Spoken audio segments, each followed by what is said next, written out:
Shri Venkateswara gold తాకట్టులో ఉన్న మీ బంగారాన్ని విడిపించి కొనబడును.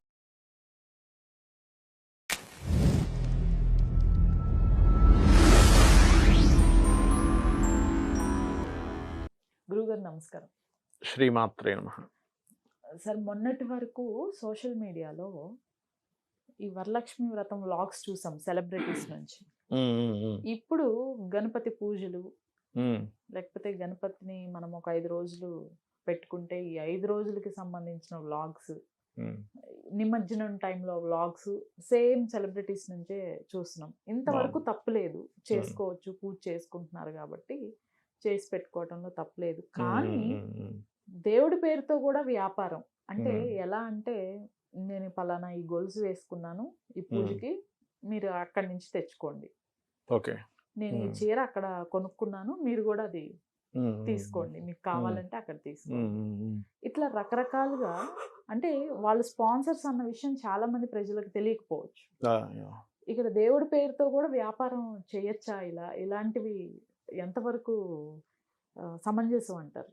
అంటే దేవుడి పేరుతో దేవుణ్ణి ఉపయోగించుకొని చేసే వ్యాపారాలు కొన్ని పాజిటివ్ ఉంటాయి, కొన్ని నెగిటివ్ ఉంటాయి. అంటే ఎలా అంటే, ఇప్పుడు మన టెంపుల్స్ ఉన్నాయనుకోండి, ఉదాహరణకి టెంపుల్స్లో ఇన్ని డబ్బులు కట్టండి, మీరు ఈ హోమంలో పార్టిసిపేట్ చేస్తారంటారు. దట్ ఈస్ పాజిటివ్, అది పెద్ద తప్పేం కాదు. ఎందుకంటే మరి ఎలా చేసుకోవాలి, ఒక వ్యక్తి హోమం చేసుకోవాలని ఉంది, ఒక వ్యక్తికి పలానా అభిషేకం చేయాలని ఉంది, నామినల్ ఫీజు తీసుకొని చేస్తుంటారు, అది తప్పేం కాదు. కానీ మీరు అన్నట్టుగా దేవుడి పేరుతో వ్యాపారం అనేది ఏ రకంగా చెయ్యకూడదు అంటే, ఇప్పుడు ఒక ఏదో చూపించి, ఇదిగో నేను ఈ అమ్మవారికి పూజించగానే నాకు నగ వచ్చేసింది,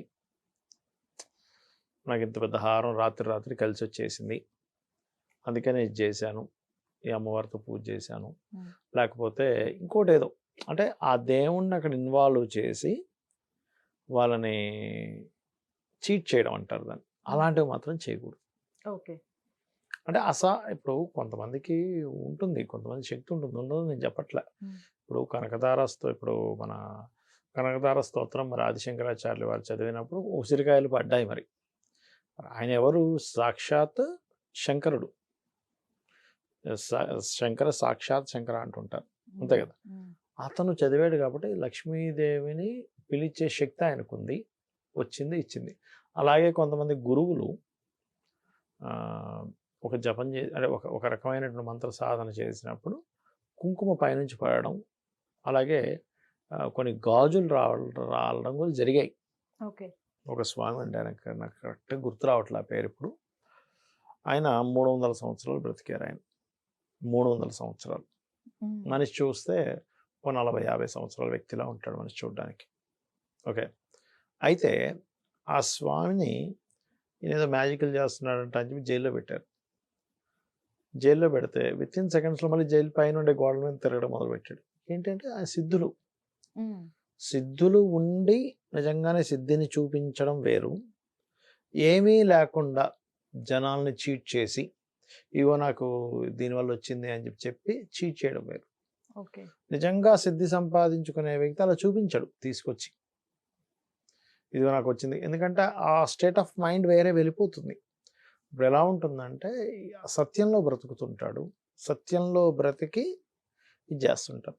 అయితే ఇవాళ రేపు ఏంటంటే, అంటే ఎలా వెళ్తుంది ఏమిటి అంటే, వీళ్ళు ఏదో కొంతమంది చీట్ చేయాలని వీడియో పెట్టడం ఇలా కూడా కాదు, ఒక సోషల్ మీడియాలో వెళ్ళాలి అంటే అందరూ అనట్లేదు, కొంతమంది మాత్రం ఎలా ఉందంటే సోషల్ మీడియాలోకి వెళ్ళాలి, అదొక దాహం, అంటే అదొక అలవాటు.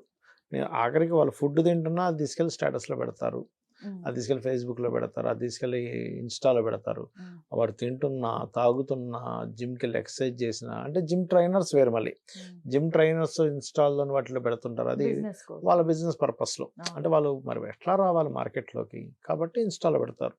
ఇప్పుడు ఆస్ట్రాలజర్స్ ఉన్నారు, యూట్యూబ్లో వీడియోలు చేస్తారు. ఎందుకంటే చేయకపోతే అసలు ఆ వ్యక్తి ఉన్నాడని మార్కెట్కి ఎలా తెలుస్తుంది? సో మార్కెట్ స్ట్రాటజీ మారింది. ఇక్కడ మార్కెట్ స్ట్రాటజీ ఎప్పుడైతే మారిందో ప్రతిదీ కూడా ఆన్లైన్ త్రూయే పరిచయం అవుతున్నాడు మనిషికి, మనిషికి కనెక్ట్ అవుతున్నాడు. అయితే ఈ మనిషి కనెక్ట్ అయ్యే ప్రాసెస్లో జెన్యూన్గా నువ్వు ఏదైతే చెప్తావో అది ఎంతవరకు తప్పు లేదు. ధర్మంగా ఉన్నంతసేపు నీకు ఎటువంటి పాపము అంటడం కానీ భగవంతుడు కూడా నిన్ను చక్కగా చూసుకుంటాడు నువ్వు జెన్యున్గా ఉన్నంతసేపు. జెన్యూన్టీ ఎప్పుడైతే ధర్మం నుంచి నువ్వు ఎప్పుడైతే బయటకు వచ్చేసావో అధర్మబద్ధంగా నువ్వు ఏదైతే చేస్తుంటావో ఇన్స్టాలో కొన్ని ఫేక్ రీల్స్ చేయడం లేనిపోని పుట్టించి నువ్వు క్రియేట్ చేయడం దానికి నువ్వు దేవుణ్ణి వాడుకోవడం గనక చేస్తే అది చాలా పెద్ద పాపం, ఇంకా అందులో డౌట్ లేదు. అందుకే మనకి లలితా సహస్రనామాల్లో కూడా ధర్మాధ్యక్ష అని ఉంటుంది నామం. ధర్మాధ్యక్ష, ధనాధ్యక్ష, ధనధాన్య వివర్ధిని అంటే ధర్మానికి అధ్యక్షురాలు ముందు ఆవిడ, ధనానికి కూడా అధ్యక్షురాలే. ఇప్పుడు ధనం సంపాదించుకోకూడదు అంటే మరి ఆవిడ అధ్యక్షురాలుగా కరెక్ట్ అమ్మవారే. ధర్మానికి ఆవిడే, ధనానికి ఆవిడే, ధనధాన్య వివర్ధిని ధనము ధాన్యము ఇచ్చేది ఆవిడే అని చెప్తున్నారు శాస్త్రంలో. కాబట్టి ఏంటి ముందు నువ్వు ధర్మాన్ని పట్టుకో, ధర్మబద్ధంగా చేయి, నువ్వు ఏ పైనా చేయి, ఈ పని చేయి ఈ పని చేయకూడదు అని కాదు, నువ్వు ధర్మబద్ధంగా చేస్తున్నావు లేదా ఆ పని. ఓకే ఇప్పుడు చక్కగా ఊడ్చే పనే ఉందనుకోండి అమ్మ, ఆ ఊడ్చే పని నీట్గా ఊడిస్తే నీ సంతృప్తి వేరే ఉంటుంది. ఏదో పైన పని ఇలా అనేసి వాడు వచ్చి ఏమిటి, ఆ ఓనర్ వచ్చి ఏమిటి ఊడవడం ఏమిటిది. ఏ పని తక్కువది కాదు, ఏ పని ఎక్కువది కాదు, అన్ని పనులు ఒకటే. కాకపోతే ఈ వ్యక్తి ఊడుస్తున్నాడు, ఆ వ్యక్తి కలెక్టర్గా ఉన్నాడు. అయితే ఇందులో నువ్వు ధర్మబద్ధంగా చేస్తున్నావు లేదు, కలెక్టర్ అయినంత మాత్రాన గొప్ప వ్యక్తి అనేం కాదు, ఊడ్చే వ్యక్తి అయినంత మాత్రం తక్కువ వ్యక్తి అనేం కాదు. నువ్వు ఈ ఊడ్చేది కూడా వాడు ఇచ్చే డబ్బులు నువ్వు సరిగ్గా ఊడ్చుకుంటూ పైన పని చేసుకుని వెళ్ళిపోతే అది కూడా దోషమే. కలెక్టర్ చేయాల్సిన పని సరిగ్గా చేయకపోతే అది కూడా దోషమే. దానికి శిక్ష ఉంటుంది, దీనికి శిక్ష ఉంటుంది.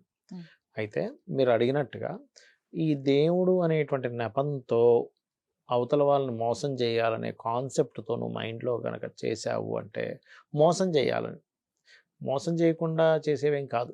ఇప్పుడు ఎవరైనా పూజ చేస్తున్నారు, ఏమంటే మీరు పలానా ఎవరికైనా గోత్రనామాలు చెప్పించుకోవాలంటే ఇన్ని డబ్బులు కట్టండి అని చెప్పారు. అది నువ్వు ధర్మబద్ధంగా పర్ఫెక్ట్గా దాని గోత్రనామాలు పూజ అది పర్ఫెక్ట్ చేసావు, ఆ ప్రసాదం వాళ్ళకి పంపించావు, తప్పేం కాదు. అంతేగాని వాళ్ళని మభ్యపెట్టి ఈ పూజ చేయకపోతే ఏం జరుగుతుందో తెలుసా మీకు, ఈ పెద్ద గండం దీనివల్ల పిల్లలు చచ్చిపోతారు, లేకపోతే మీకు గండాలు జరుగుతాయి, లేకపోతే మీకు ఇగో దీనివల్ల ఏదో అయిపోతుంది, ఇప్పుడు గ్రహణం రాబోతుంది, ఇప్పుడు నువ్వు సరే ఈ గ్రహణ సమయం చాలా గొప్పది కాబట్టి మీరు హోమంలో పార్టిసిపేట్ చేయాలనుకుంటే చెయ్యండి అని చెప్పడం వేరు.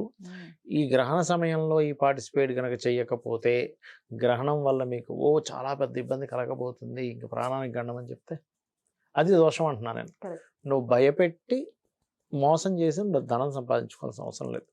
అయ్యా ఇది సిస్టమ్, చేసుకుంటే చేసుకోండి, మీకు డబ్బులు ఉంటే, లేకపోతే లేదు అనేది ధర్మం. ధర్మానికి ఈ యొక్క చీటింగ్ చేయడానికి ఇంత తేడా ఉంటుంది.